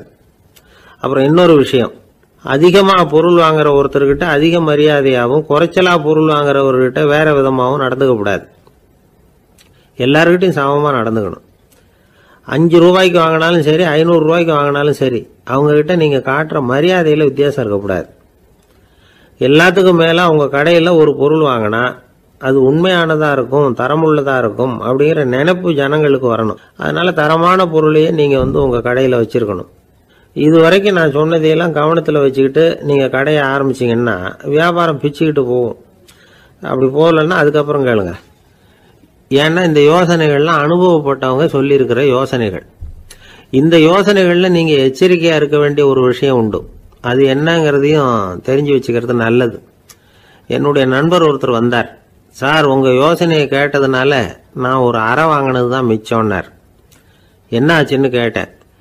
எங்கள் கடைக்கு ஒரு பெரிய அம்மா குழந்தைய தூக்கிட்டு வந்தாங்க சார். உங்கள் யோசனைப்படி அந்த குழந்தையோட கன்னத்தை கிள்ளணும்னு முயற்சி பண்ணினேன். திடீர்னு அந்த நேரம் பார்த்து அந்த குழந்தை தலையை குனிஞ்சிக்கிட்டுது. என் கை குழந்தையோட கன்னத்துக்கு பதிலாக அது தூக்கிட்டு வந்தவங்க கன்னத்தை கிள்ளி விட்டுது. அதுதான் அப்படி ஆயிட்டுது அப்படின்னார் கன்னத்தை தடவிக்கிட்டே. திபேத் நாட்டில் புத்த மடாலயங்கள் நிறைய உண்டு. அதுக்கு ஒரு தலைமையகமும் உண்டு. அது இந்த திபேத் தலைநகரம் லாசாவில் இருக்குது. ரொம்ப காலத்துக்கு அப்பால் அதை பற்றியெல்லாம் நிறைய விவரங்கள் எழுதி வச்சிருக்கிறாங்க. அது இப்போவும் நமக்கு கிடைக்குது. அதாவது ரொம்ப தூரத்துக்கு அந்தாண்ட மலைகளுக்கு நடுவில் ஒரு கிளை மடாலயம். அந்த மடத்தின் தலைவருக்கு வயசாயிட்டு தான். அதனால் தலைமை பொறுப்பை வேற ஒருத்தர்கிட்ட ஒப்படைக்கலாம் அப்படின்னு முடிவு பண்ணாராம். உடனே ஒரு லாமாவை கூப்பிட்டார். அவர் மூலமாக தலைமை மடாலயத்துக்கு செய்தி அனுப்புனார், பொருத்தமான வாரிசு ஒருத்தரை அனுப்பி வைக்கும்படியாக. அந்த வாலிப லாமா புறப்பட்டார். காடு மேடெல்லாம் நடந்து போறார். ரொம்ப நாள் கழிச்சு தலைமை பீடத்தை அடைஞ்சார். தலைமை குரு கிட்ட விவரத்தை சொன்னார். தகுதியான ஒருத்தரை அனுப்பி வச்சா அழைச்சிட்டு போறேன் அப்படின்னார். சரி, நாளைக்கு காலையில் நீங்கள் அவங்க எல்லாரையும் அழைச்சிட்டு போகலாம்னார் அவர். அவங்க எல்லாரையுமா? அங்கே தேவைப்படுறது ஒருத்தர் தானே அப்படின்னார் இவர். ஆமான்னார். அப்புறம் ஏன் எல்லாரையும் அழைச்சிட்டு போக சொல்கிறீங்கன்னார். அது இப்போ உனக்கு புரியாது. நான் ஒரு 100 பிக்குகளை அனுப்புகிறேன், அதாவது பிட்சுகளை. அவ்வளவு பேரையும் அங்கே வச்சு சமாளிக்க முடியாது அப்படின்னாரு இவர். இருந்தாலும் இப்போ அந்த தலைமை குரு என்ன சொன்னார்னா, அதை பற்றி கவலைப்படாத, நான் 100 பேரை அனுப்புகிறேன். அதில் 99 பேர் வழியிலேயே காணாமல் போடுவாங்க, ஒருத்தன் மட்டும்தான் வருவான். அவனும் அங்கே சேர்ந்துட்டானா நீ ரொம்ப கொடுத்து வச்சவன் அப்படின்னார். இவருக்கு ஒன்றும் புரியல. இருந்தாலும் மறுநாள் அந்த வாலிபலாமா 100 பேரை அழைச்சிக்கிட்டு புறப்பட்டார். போகிற வழியிலேயே பல பேர் அங்கங்கே பிச்சுக்கிட்டு போயிட்டாங்க. அவர் சொன்னது மாதிரியே வழியில் அவங்க ஊர்கள் இருந்தது தான் காரணம். அப்பா அம்மாவை பார்த்துட்டு வரேன் அப்படின்னு கொஞ்சம் பேர் போனாங்க. சொந்த பந்தத்தை பார்த்துட்டு வரேன் அப்படின்னு கொஞ்சம் பேர். ஒரு வாரம் ஆச்சு. இப்போ மிஞ்சினது 10 பேர் தான். வழியில் ஒரு நகரம். அங்கே சில பிட்சுக்கள் சந்திச்சாங்க. எங்கள் மடத்து தலைவர் இறந்துட்டார், உங்களில் யாராவது ஒருத்தர் எங்களுக்கு தலைவராக முடியுமா அப்படின்னு கேட்டாங்க. 10 பேரும் தயார். அதில் ஒருத்தரை அழைச்சிட்டு அவங்க போயிட்டாங்க. இன்னொரு ஊரில் சில பேர் வந்தாங்க, வழி மறிச்சாங்க. நில்லுங்க, எங்கள் மன்னர் மகளுக்கு திருமணம், அதை நடத்தி வைக்க 3 லாமாக்கள் தேவை அப்படின்னாங்க. இப்படி கொஞ்சம் கொஞ்சமாக எல்லாரும் காலி. கடைசியில் 2 பேரும் மிஞ்சினாங்க. அங்கே ஒரு இளம்பெண் எதிரில் வந்தா. எங்கள் அப்பா வேட்டைக்கு போயிருக்கிறாரு, இன்னும் திரும்பி வரல. வீட்டில் வேற யாரும் இல்லை, தனியாக இருக்க பயமாக இருக்குது. யாராவது ஒருத்தர் எனக்கு துணையாக இருக்கணும் அப்படின்னு கேட்டுக்கிட்டா. எங்கள் 2 பேரில் நீயே ஒருத்தரை தேர்ந்தெடுத்துக்கோ, இல்லைன்னா எங்களுக்குள்ள சண்டை வந்துடும் அப்படின்னாங்க. இப்போ மிஞ்சினவர் ஒருத்தர், அவருக்கும் ஒரு சோதனை வந்தது. ஒரு தர்க்கவாதி எதிரில் வந்தான், உன்னோட வாதம் பண்ணணும்னா. இவனோட வாதம் பண்ணுறேன், அது முடிய ரொம்ப காலம் ஆகலாம். தர்க்கத்தில் நான் ஜெயிச்சா அங்கே வரேன், இல்லைன்னா இவருடைய சீடனை ஆயிடுவேன் அப்படின்னார் அவர். கடைசியாக அழைக்க வந்த வாலிபலாமா மட்டும் வெறும் கையோடு திரும்பி போனார். அங்கே இருந்த வயசான மடாதிபதி கேட்டார், எத்தனை பேர் அங்கேருந்து புறப்பட்டீங்கன்னார். என்னையும் சேர்த்து 101ன்னார் அவர். நல்லது, நீயாவது திரும்பி வந்திய, அதுதான் எனக்கு போதும். ஏன்னா நீ தான் எனக்கு உண்மையான வாரிசு. அந்த 100 பேரில் யாரும் வரமாட்டாங்க அப்படின்னார் அவர். ஏன்னா அவருக்கு தெரியும் இவர் ஒருத்தர் தான் திரும்பி வருவாருங்கிறது. திபேத்தில் ஒரு பழங்கால பழமொழி உண்டாம், 100 பேர் செல்லலாம், எப்பொழுதாவது ஒருவன் அபூர்வமாக அடைய வேண்டிய இடத்தை அடைவான். இதுதான் அந்த பழமொழி. ஒரு உன்னதமான இலக்கை அடையணும்னா அது அவ்வளவு சுலபமான காரியம் இல்லை. இந்த காலத்து மடாலயம் ஒன்று, அதில் ஒரு தலைவர், அவருக்கு வயசாயிட்டுது, தனக்கு ஒரு வாரிசை நியமிக்கணும் அப்படின்னு ஆசைப்பட்டார். ரொம்ப கஷ்டப்பட்டு ஒருத்தரை பிடிச்சார், தனக்கு வாரிசா நியமிச்சுட்டு அவர் சமாதி ஆயிட்டார். புதுசாக பொறுப்பேற்றுக்கிட்டவர் அப்படியே உட்காந்துருந்தார். அவரை தேடிட்டு பத்திரிகை நிருபர்கள்லாம் வந்தாங்க, கேட்டாங்க. அவர் உங்கள் பொறுப்பில் அவர் பெரியவர் விட்டுட்டு போன இது எவ்வளவு சுமாராக தேரும், எவ்வளவு விட்டுட்டு போனார் அப்படின்னு கேட்டிருக்கிறாங்க. அது என்ன ஒரு 50 லட்சம் இருக்கும் அப்படின்னாராம். அவ்வளவும் பணமா அப்படின்னு கேட்டிருக்காங்க. இல்லைங்க, கடன் அப்படின்னாராம் இவர். ஒரு காடு, அங்கே புத்தர் அவர் பாட்டுக்கு நடந்து போய்கிட்டே இருக்கிறார். அவருக்கு பின்னாடி ஒரு குரங்கு, அதுவும் தொடர்ந்து வந்துக்கிட்டே இருக்குது. புத்தர் திரும்பி பார்த்தார். குரங்கு அப்படியே குதித்து உயர எழும்பி ஒரு கிளையில் போய் உக்காந்துது. ஏன் இப்படி பண்ணுறேன்னு கேட்டார் புத்தர். என்னை சாதாரணமாக நினைக்க வேணாம், நான் மகாமந்தி, என்னால் எல்லாம் முடியும், முடியாதுங்கிற வார்த்தையே என்னுடைய அகராதியில் கிடையாது, என்ன வேணும்னாலும் செய்வேன் அப்படின்னுது. அப்படின்னா ஒரு பந்தயம் வச்சுக்கலாமான்னார் இவர். ஓ வச்சுக்கலாமேன்னுது. வேற ஒன்றும் இல்லை, இப்போ நீ மேலே எழும்பி அந்த கிளையில் உட்காந்தது மாதிரி அங்கேருந்து தாவி என் உள்ளங்கையில் உட்காரணும், அவ்வளவுதான் அப்படின்னார். அப்படி உட்காந்துட்டா என்ன பரிசு அப்படின்னு கேட்டது அது. சொர்க்கத்தில் இருக்கிற மாமன்னன் மரகத சக்கரவர்த்தியை என்னோட இருக்கும்படியாக கூப்பிட்டுக்கிறேன். அந்த சமயத்தில் அவருடைய அரியணை அங்கே காலியாகிடும், நீ அதில் போய் உட்காந்துக்கலாம். பந்தயத்தில் தோத்துட்டா ஒரு கல்ப காலம் இந்த பூமியில் வாழ வேண்டியிருக்கும், அதுக்கு பிறகு தான் என்கிட்ட வர முடியும், என்ன சொல்கிற அப்படின்னார். குரங்குக்கு தாவறது ஒரு பெரிய காரியமா? இது எனக்கு ரொம்ப சாதாரண விஷயம், என்ன இப்போவே தாவட்டுமா அப்படின்னுது. சரின்னு சொல்லி உள்ளங்கையை நீட்டினார். அவருடைய கை தாமரை இலை அளவுக்கு அப்படியே விரிஞ்சுது. குரங்கு சௌகரியமாக உட்கார்றதுக்காக. குரங்கு தாவறதுக்கு தயாராச்சு. அதுக்கு முன்னாடி ஒரு சின்ன யோசனை. அதுக்கு இந்த கிளையிலேருந்து அந்த கைக்கு தாவறது எனக்கு ரொம்ப அற்பமான ஒரு வேலை, இது ரொம்ப சாதாரணம், என்னுடைய கௌரவத்துக்கு இது சரியாக இருக்காது. அதனால் நான் என்ன பண்ண போகிறேன்னா, இங்கேருந்து கிளையிலேருந்து அப்படியே உயர எழும்ப போகிறேன். எழும்பி மேல் உலகம் போய் அங்கே ஒரு சுற்றிவிட்டு அதுக்கப்புறம் அங்கேருந்து நேராக இந்த கையில் உட்கார போகிறேன் அப்படின்னு நினச்சிது. என்ன யோசிக்கிற அப்படின்னார் புத்தர். ஒன்றும் இல்லை, இந்த பாயிரம் பார் அப்படின்னு சொல்லி தாவி உயர போயிட்டுது. கொஞ்ச நேரத்தில் வான உலகத்துக்கே போய் சேர்ந்துட்டுது. அங்கே போய் பார்த்தா அங்கே ஒரு 5 பளிங்கு தூண்கள் இளம் சிவப்பு நிறத்தில் நின்றுக்கிட்டு இருக்குது. குரங்கு நினச்சிக்கிட்டது, புத்தர்கிட்ட போய் இந்த பளிங்கு தூண்களை பார்த்தோம்னு சொன்னால் அப்படியே திகைச்சு போயிடுவார், இந்த தூணில் ஏதாவது அடையாளம் செஞ்சுட்டு போகணும் அப்படின்னு அந்த இடத்துல மிதந்துக்கிட்டே நினச்சிது. உடனே ஒரு தூணில் எழுதிச்சு. என்ன எழுதிச்சுன்னா, ஒரு மகா ஞானி இங்கே வந்துட்டு போகிறார் அப்படின்னு எழுதிச்சு. எழுதிவிட்டு அப்படியே கீழே தாவி புத்தரோட உள்ளங்கையில் உட்காந்துது. எப்படி பார்த்தீங்களா என்னுடைய வேலை? வான உலகத்துக்கே போய் அங்கே இருக்கிற 5 பளிங்கு தூண்களை பார்த்துட்டு அதில் நான் வந்த விவரத்தை எழுதி வச்சுட்டு அதுக்கப்புறம் இங்கே வந்திருக்கிறேன் அப்படின்னுது ரொம்ப பெருமையாக. அப்படியா அப்படின்னார் புத்தர். ஆமாம், சந்தேகமாக இருந்தால் வாங்க, அழைச்சிட்டு போய் காட்டுறேன் அப்படின்னு அந்த குரங்கு. அதுக்கு தேவையில்லை, அப்படியே கொஞ்சம் கீழே குனிஞ்சு பார் தெரியும் அப்படின்னார் புத்தர். அங்கே பார்த்தா புத்தரோட உள்ளங்கை தெரிஞ்சுது. நல்லா உத்து பார்த்துது. அவரோட ஒரு விரலில் அது எழுதிய வாசகம் தெரிஞ்சுது. குரங்கு யோசனை பண்ணிச்சு, அப்படின்னா வானத்தில் நான் பார்த்தது புத்தரோட விரல்களா? அப்படின்னு யோசிச்சுது. இதை புரிஞ்சுக்கிட்ட உடனே அந்த குரங்கோட கர்வம் அழிஞ்சு போச்சான். நம்ம மனசு தான் இந்த குரங்கு. மனம்ங்கிறதும் ஆணவம்ங்கிறதும் ஒரு நாணயத்தின் ரெண்டு பக்கங்கள். மனம் உள்ளவரை ஆணவமும் இருக்கும். மனம் அழிஞ்சாதான் ஆணவம் அழியும். மனம் அழிய வேண்டும் அப்படின்னு பெரியவங்க சொல்கிறது இந்த அர்த்தத்தில் தான். நம்ம ஆளுங்க சவால் விடுறதெல்லாம் வேறு மாதிரி. ஒருத்தன் ஒரு வாய்க்காலை தாண்டுறேன்னு பந்தயம் கட்டி தாண்ட முடியாமல் வாய்க்காலில் விழுந்து காலை உடச்சிக்கிட்டு கட்டு போட்டுக்கிட்டு வந்தான். ஏன்டா அப்படின்னு கேட்டாங்க. நான் பந்தயம் கட்டின நேரம் சரியில்லை அப்படின்னா. எப்படிறான்னு கேட்டிருக்காங்க. வாய்க்காலில் தண்ணி இருக்கிற நேரமாக பார்த்து பந்தயம் கட்டியிருக்கணும் அப்படின்னா. ஒரு ஊரில் ஒரு ஆள் இருந்தான். அவனுக்கு ஒரே ஒரு மகள். அவளை நல்ல இடத்துல கட்டி கொடுக்கணும்னு ஆசைப்பட்டான். அதுக்காக மாப்பிள்ளை தேடிக்கிட்டு இருந்தான். அவன் கொஞ்சம் வசதியான ஆள். அதனால் நிறைய பேர் வந்தாங்க. இருந்தாலும் ஒரு நல்ல குணமுள்ள மாப்பிள்ளையாக இருக்கணும் அவன் எதிர்பார்த்தான். அப்படி இருக்கணும்னு தொடர்ந்து முயற்சி பண்ணான். கடைசியாக ஒரு 3 பேர் கிடைச்சாங்க. அந்த 3 பேரில் யாரை தேர்ந்தெடுக்கிறது, இதுதான் அவனுக்கு வந்த குழப்பம். இந்த நிலைமையில் ஒரு பெரியவரை தேடி போனான். அவர்கிட்ட தன்னுடைய பிரச்சனையை சொன்னான். அவர் கொஞ்சம் யோசனை பண்ணார். அதுக்கப்புறம் 3 பேரையும் கூப்பிட்டார்.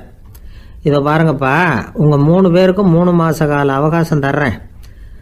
நீங்கள் இப்போ போகலாம். 3 மாதம் கழித்து திரும்பி வரலாம். அப்படி வரும்பொழுது இந்த 3 மாத காலத்தில் நீங்கள் செஞ்ச நல்ல காரியம் ஏதாவது ஒன்று சொல்லணும். அதை வச்சு உங்களில் ஒருத்தரை நாங்கள் தேர்ந்தெடுத்துக்கிறோம் அப்படின்னு சொன்னாராம். 3 பேரும் சரின்னு சொல்லிவிட்டு திரும்பி போயிட்டாங்க. 3 மாதம் ஆச்சு. அதுக்கப்புறம் ஒரு நாள் திரும்பி வந்தாங்க. அவர் அவங்கள கூப்பிட்டு உட்கார வச்சார். அப்புறம் கேட்டார், இப்போ சொல்லுங்கள், இந்த 3 மாத காலத்தில் நீங்கள் செஞ்சுருக்கிற ஏதாவது ஒரு நல்ல காரியத்தை சொல்லுங்க அப்படின்னார். முதல்ல ஒருத்தன் எழுந்திரிச்சு நின்னான். ஐயா, எங்கள் அப்பா இறந்த பிறகு அவரோட கணக்கு வழக்குகளை எடுத்து பார்த்துக்கிட்டு இருந்தேன். அவர் ஒரு வியாபாரிகிட்ட 10,000 ரூபா கடன் வாங்கியிருக்கிறதாக எழுதியிருந்தார். அந்த வியாபாரியும் இப்போ உயிரோடு இல்லை. இருந்தாலும் அந்த வியாபாரியோட மகனை தேடி கண்டுபிடிச்சேன். கணக்கு புத்தகத்தை காட்டினேன். எங்கள் அப்பா உங்கள் அப்பா கிட்ட 10,000 ரூபா கடன் வாங்கியிருக்கிறதாக இதை எழுதியிருக்கிறார். அதனால் அதை திருப்பி கொடுக்கறதுக்காக வந்திருக்கிறேன். இந்தாங்க அந்த பணம் அப்படின்னு சொல்லி கொடுத்துட்டு வந்துட்டேன் அப்படின்னு நானும். இதை பெரியவர் கவனமாக கேட்டுக்கிட்டார். அதுக்கப்புறம் 2வது இளைஞன் எழுந்திரிச்சான். ஐயா, நான் போன மாதம் ஒரு நாள் ராத்திரி வேளையில் ஒரு காட்டுப்பாதை வழியாக எங்கள் ஊருக்கு போய்கிட்டு இருந்தேன். அந்த சமயத்தில் அந்த வழியாக வந்துக்கிட்டு இருந்த ஒரு வழிப்போக்கர்கிட்ட 4-5 திருடர்கள் வம்பு வளர்த்து அவர்கிட்ட இருந்த பொருளை எல்லாம் கொள்ளையடிச்சிக்கிட்டு இருந்தாங்க. நான் உடனே ஒரு குச்சியை எடுத்துகிட்டு ஓடினேன். அந்த திருடர்களை அடித்து விரட்டினேன். பொருளை எல்லாம் மீட்டு அந்த வழிப்போக்கர்கிட்ட ஒப்படைச்சேன். அவரை பத்திரமா அழைச்சிக்கிட்டு போய் அவர் வீட்டில் விட்டுட்டு வந்தேன் அப்படின்னு நானும். இதையும் பெரியவர் கவனமாக கேட்டுக்கிட்டார். அடுத்தபடியாக 3வது இளைஞன் எழுந்திரிச்சான். ஐயா, போன மாதம் ஒரு நாள் நான் ஒரு மலைப்பாதை வழியாக போய்கிட்டு இருந்தேன். மலைப்பாதை விளிம்பில் ஒரு மதகு கட்டை, அது மேலே ஒரு ஆள் படுத்து தூங்கிட்டு இருந்தான். அந்த பக்கம் தவறி உருண்டு விழுந்திருந்தான்னா அதில் பாதாளம். அது மலையடி வாரத்தில் போய் தான் விழணும். அவ்வளவு பள்ளம். அது தெரியாமல் அவன் பாட்டுக்கு தூங்கிட்டு இருந்தான். நான் உடனே அவன்கிட்ட ஓடி போய் குனிஞ்சு அவன் முகத்தை பார்த்தேன். அப்போ தான் புரிஞ்சுது, அவன் ஏற்கனவே எனக்கு தெரியும். அவனை எனக்கு நிறைய கெடுதல் பண்ணியிருக்கிறான், இடைஞ்சல் கொடுத்தவன். இருந்தாலும் ஐயோ பாவம்னு நினச்சி அவனை எழுப்பி பாதுகாப்பாக வேற ஒரு இடத்துல படுக்க வச்சுட்டு வந்தேன் அப்படின்னு நானும். பெரியவர் இதையும் கேட்டுக்கிட்டார். அதுக்கப்புறம் அவங்க 3 பேரையும் பார்த்து, நீங்கள் போகலாம், நாங்கள் யோசித்து முடிவு பண்ணி உங்களுக்கு சொல்லி அனுப்புகிறோம் அப்படின்னாராம். அந்த இளைஞர்கள் புறப்பட்டு போயிட்டாங்க. அதுக்கப்புறம் அந்த பெண்ணோட அப்பாவை பார்த்து சொன்னார், இந்த 3 பேருமே நல்ல பிள்ளைங்க தான், அதில் ஒன்றும் சந்தேகம் இல்லை. இருந்தாலும் இந்த 3 பேர் செஞ்ச செயல்களையும் ஒப்பிட்டு பார்க்க வேண்டியிருக்கு. முதல் இளைஞன் நேர்மைக்கு எடுத்துக்காட்டாக விளங்குறான். இந்த காலத்தில் இது மாதிரி இளைஞர்களை பார்க்கறது ரொம்ப கஷ்டம்தான். இருந்தாலும் அவன் கடமையை தான் செஞ்சான். 2வது இளைஞன் நல்ல வீரன், தைரியசாலி. ஒரு வீரன் எதை செய்யணுமோ அதைத்தான் இவன் செஞ்சான். இவன் ஒரு லட்சிய மனிதன். 3வது இளைஞன் தன்னுடைய பகைவனுக்கே உதவி செஞ்சிருக்கான். அவன் உயிரை காப்பாற்றியிருக்கிறான். பகைவனுக்கு அருள்வதுங்கிறது ஒரு சாதாரண மனுஷனால் செய்யக்கூடிய காரியம் இல்லை. பகையை மறக்கிறதும் பகைவனுக்கு அருள்வதும் தெய்வீக பண்புகள். அதனால் இவனையே உன்னுடைய மகளுக்கு ஏற்ற மாப்பிள்ளையா தேர்ந்தெடுக்கலாம் அப்படின்னு சொன்னாங்களாம். ஒரு நல்ல நாளில் அவங்களுக்கு திருமணம் நல்ல விதமாக நடந்து முடிஞ்சுதான். இது சுவாமி சின்மயானந்தர் சொல்லியிருக்கிற ஒரு கதை. இதிலேருந்து நாம் புரிந்து கொள்ள வேண்டிய ஒரு கருத்து, நமக்கு கெடுதல் பண்ணவங்களுக்கும் நாம் நல்லது செய்யணும். ஆனால் நடைமுறையில் அப்படி நம்மளால் செய்ய முடியறதில்ல. அதுதான் சிக்கல். நம்மால் ஒருத்தங்கிட்ட கேட்டான், ஏண்டா உன்னுடைய பகைவன் ஒருத்தன் அது மாதிரி ஒரு மலைப்பாத மதகு கட்டையில் படுத்திருந்தா உடனே நீ என்ன நினைப்ப அப்படின்னு கேட்டோம். இது ஒரு அருமையான சந்தர்ப்பம்னு நினைப்பேன் அப்படின்னா. எதுக்குன்னு கேட்டோம். அவனை அந்த பக்கமாக உருட்டி கீழே தள்ளுறதுக்கு அப்படின்னா. ஒரே ஒரு ஊரில் ஒரு பாதிரியார் இருந்தார். ரொம்ப நாள் சந்தோஷமாக வாழ்ந்தார். ஒரு நாள் அவர் மடத்து சமையல் அறையில் பாத்திரங்களை கழுவி துலக்கி சுத்தப்படுத்திக்கிட்டு இருந்தார். அந்த சமயத்தில் ஒரு தேவதூதன் அவர் முன்னாடி வந்து நின்னான். இவர் நிமிர்ந்து பார்த்தார். ஆண்டவர் என்னை உங்ககிட்ட அனுப்பியிருக்கிறார், பரலோகத்தில் வாசம் செய்யறதுக்கு உங்களுக்கு நேரம் வந்துட்டுது அப்படின்னு அந்த ஆள். ஆண்டவருக்கு என்னோட ஞாபகம் வந்ததுக்கு நன்றி. ஆனாலும் இப்போ இங்கே நீயே பாரு, எவ்வளவு பாண்டங்கள் பாக்கி இருக்கு, இவ்வளவையும் நான் சுத்தப்படுத்த வேண்டியிருக்கு. நான் நன்றி கெட்டவனாக இருக்க விரும்பலை. இந்த பணியை முடிக்கிற வரைக்கும் என்னுடைய பரலோக வாழ்வை தள்ளி வைக்க முடியுமா? நீ என்ன நினைக்கிற அப்படின்னு கேட்டார். தேவதூதன் தனக்கே உரிய விவேகத்தோட அன்போட பாதிரியாரை பார்த்தான். சரி, என்ன செய்யலாம்ங்கிறத அப்புறம் சொல்கிறேன் அப்படின்னு சொல்லிவிட்டு புறப்பட்டு போயிட்டான். ஒரு நாள் அந்த பாதிரியார் தோட்டத்தில் உள்ள களைகளை எல்லாம் ஒரு களை கொத்தியால் கொத்தி களை எடுத்துக்கிட்டு இருக்கிறார். அந்த சமயத்தில் இந்த தேவதூதன் மறுபடியும் அவர் முன்னாடி நிற்கிறான். பாதிரியார் பார்த்தார். இதை பாரு, இந்த தோட்டம் பூராவும் எவ்வளவு களை மண்டி கிடக்கு, பரலோகம் கொஞ்ச காலம் எனக்காக பொறுத்திருக்கலாம்னு நீ நினைக்கிறியா அப்படின்னு கேட்டார். தேவதூதன் சிரிச்சுக்கிட்டே மறுபடியும் மறைஞ்சிட்டான். மறுபடியும் அவர் களை எடுக்கிறது, தானிய களஞ்சியத்துக்கு வர்ணம் பூசுறது, இப்படிப்பட்ட வேலைகளில் ஈடுபட்டிருக்கார். இன்னொரு நாள் ஒரு மருத்துவமனையில் நோயாளிகளை கவனிச்சுக்கிட்டு ரொம்ப தீவிரமாக இருக்கிறார் அந்த பாதிரியார். ஒரு நோயாளியோட தாகத்துக்கு தண்ணீர் கொடுத்துட்டு நிமிர்ந்து பார்க்குறப்போ தேவதூதன் மறுபடியும் அவர் முன்னாடி நிற்கிறான்.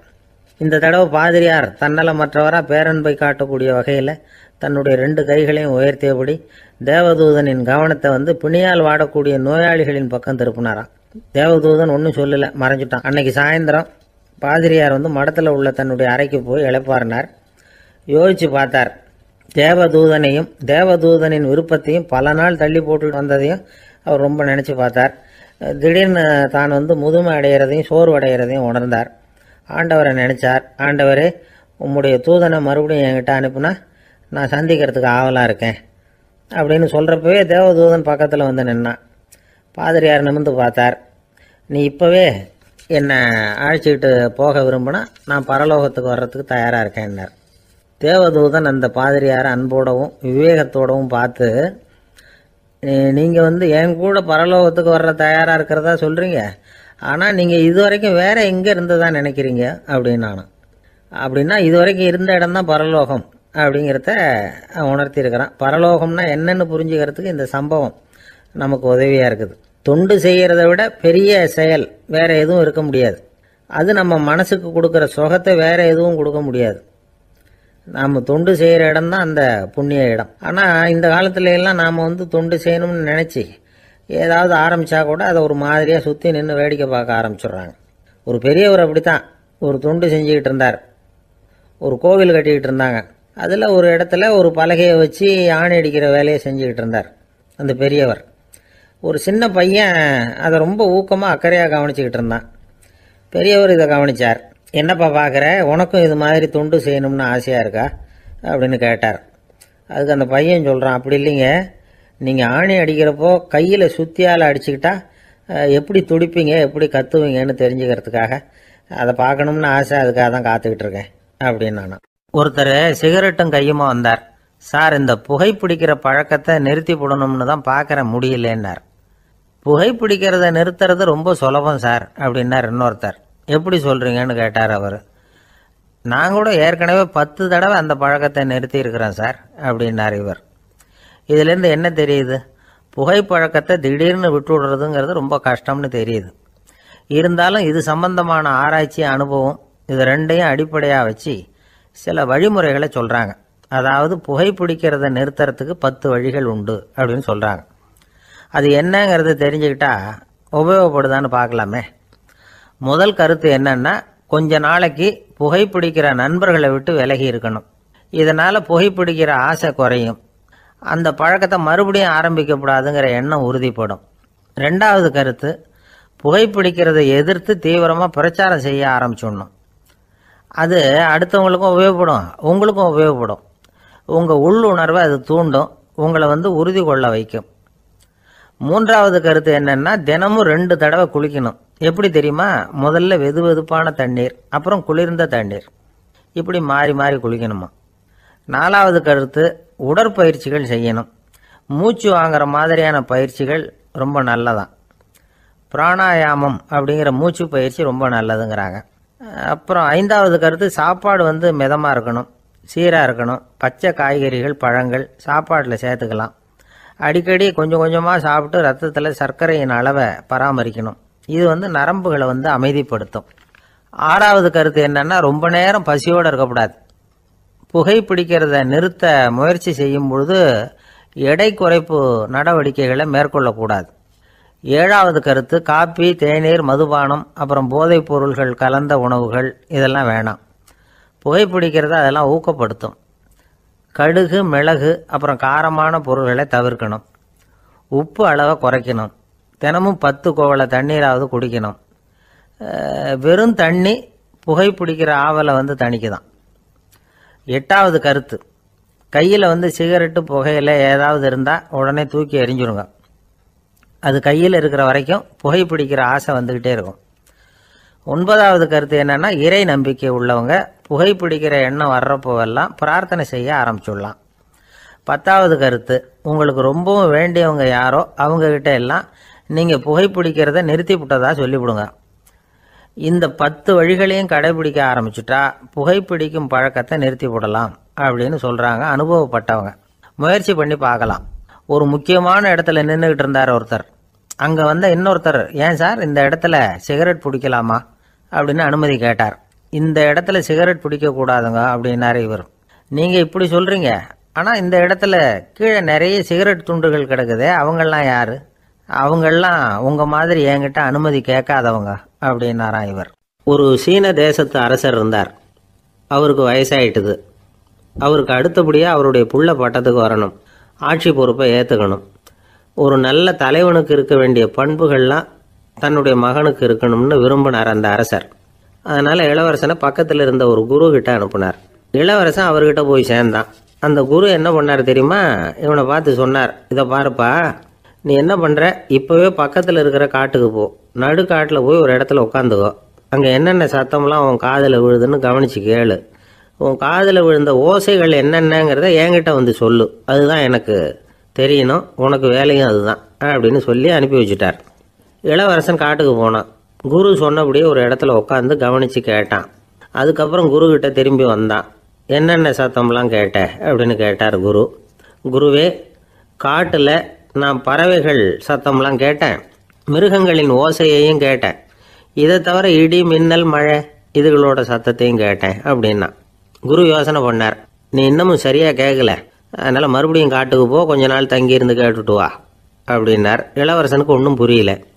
இருந்தாலும் குருவின் கட்டளையாச்சே, மறுக்க முடியுமா? உடனே அவன் மறுபடியும் காட்டுக்கு போனான். ஒரு இடத்துல உட்காந்தான். கொஞ்ச நேரம் உன்னிப்பாக கவனித்து கேட்டான். சில நாள் கழித்து குருக்கிட்ட திரும்பி வந்தான். குருவே, இந்த தடவை சில துல்லியமான சத்தங்களை எல்லாம் கேட்டான். தேனி பறக்கிற சத்தம், நீரோடையின் மெல்லிய ஓசை, இதெல்லாம் கேட்டேன்னா. குரு சிரிச்சார். நீ மறுபடியும் காட்டுக்கு போ, இன்னும் சில நாள் அங்கே இரு, முழுமையாக கவனமாக கேட்டுக்கிட்டு வா அப்படின்னு சொல்லி அனுப்பி வச்சுட்டார். இளவரசனுக்கு குழப்பம் அதிகமாயிட்டுது. ஒன்றுமே புரியல. மறுபடியும் காட்டுக்கு போனான். மௌனமாக ஒரு இடத்துல உட்காந்துட்டான். அப்படியே தியானத்தில் ஆழ்ந்துட்டான். சில நாளில் அவனுக்கு இதுவரை கேட்காத ஓசைகள்லாம் கேட்க ஆரம்பிச்சிட்டுது. இதைத்தான் நான் கேட்கணும்னு என்னுடைய குரு எதிர்பார்த்துருக்கிறாருங்கிறத புரிஞ்சுக்கிட்டான். உடனே குரு கிட்ட ஓடனான். குருவே, இந்த தடவை காதுகளுக்கு கேட்க முடியாத சில ஓசைகளை கூட என்னால் உணர முடிஞ்சுது. பூ மலருகிற ஓசை, சூரியனால் பூமி சூடாகிறப்போ எழுகிற ஓசை, காலை பனித்துளி இந்த புல்லுலாம் குடிக்கிற ஓசை, இது எல்லாம் என்னால் நல்லா கேட்க முடிஞ்சுது அப்படின்னா. குருவுக்கு இப்போ தான் திருப்தி ஏற்பட்டு தான். இளவரசனை பார்த்து சொன்னார், இதை பாருப்பா, இப்போ தான் நாட்டை ஆளுகிற தகுதி உனக்கு வந்திருக்குது அப்படின்னு சொல்லி அதுக்கு விளக்கமும் கொடுத்தாராம். எந்த அரசன் தன்னுடைய மக்களின் இதயம் பேசுகிற மௌன மொழியை, மௌன வார்த்தைகளை கேட்குறானோ அவன்தான் ஆள தகுதி உள்ளவன்.